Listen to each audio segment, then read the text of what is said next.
সম্ভব না, এটা সবাই ইতিমধ্যে জেনে গেছে। কিন্তু তারপরেও একটা গাড়ির সাথে আরেকটা গাড়ি প্রতিযোগিতামূলক ভাবে চালানোর জন্য তারা এই হর্নটা তারা ইউজ করছে।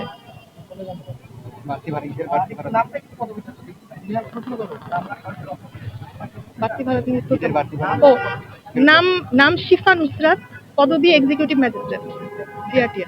আচ্ছা, ফিটনেসবিহীন যে একটা প্রশ্ন করি, আরেকটা একটু বলি, এটা ইনক্লুড করেন। গতবার বলছিলাম কিন্তু আপনারা এটা ইনক্লুড করেন নাই।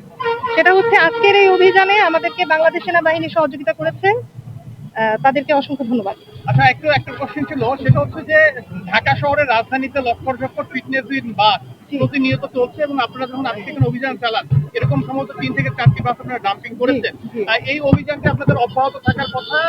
আমার জানা মতে 1 মে থেকে এই অভিযানটিকে এখনো চলমান জি রয়েছে। জি, আমাদের প্রতিদিনই অভিযান চলছে এবং ঢাকা শহরে প্রতিদিন 10টা স্পটে এই অভিযান পরিচালনা করা হচ্ছে। প্রতিদিন কি পরিমাণের ফিটনেসবিহীন বাস আপনারা জব্দ করছেন, এরকম কোনো? আমরা ফিটনেসবিহীন বাস অনেক জব্দ করছি, কিন্তু আমাদের এখানে একটা যেটা সমস্যা সেটা হচ্ছে যে আমাদের ডাম্পিং ইয়ার্ড নাই ঢাকা শহরে।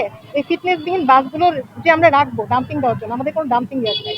তারপরেও আমরা করে যাচ্ছি আমাদের সাধ্য অনুযায়ী। আজকের অভিযানটা সেনাবাহিনী এবং ট্রাফিক পুলিশ আপনাদেরকে সহযোগিতা করেছে, এটা একটু যদি আমাদের কিছু বলতেন, আমি এটা পাইনি। ওই বাংলাদেশ আর্মিকে অনেক অনেক ধন্যবাদ আমাদেরকে সহযোগিতা করার জন্য, আর ট্রাফিক পুলিশ তো আমাদের সাথে রেগুলারই কাজ করে, তাদেরকে অসংখ্য ধন্যবাদ। আপনারা হচ্ছে আজকে কেমন কি পেলেন, মানে অভিযানে এতক্ষণ তো বললাম কি পেলেন, কি